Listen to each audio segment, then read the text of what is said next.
See, man, Lucifer thought that he had more courage, and he thought he had more power. He thought he had much more authority. So he thought that he was supposed to be the next man up.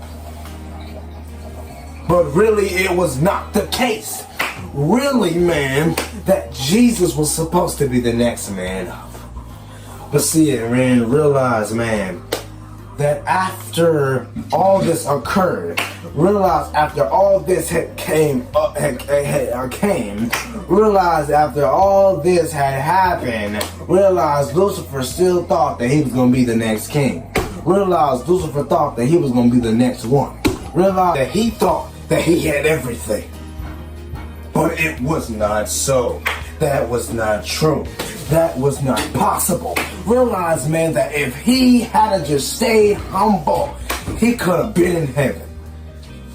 Realize how life would have turned out if Lucifer had just stayed humble.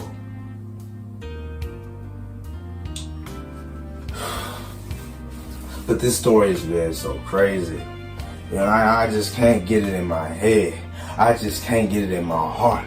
I just can't get it in my mind of how he had all of this success in heaven. Realize, why wouldn't he just want to stay in heaven? Oh God. He had all of this authority in heaven. Why didn't he just want to stay in heaven?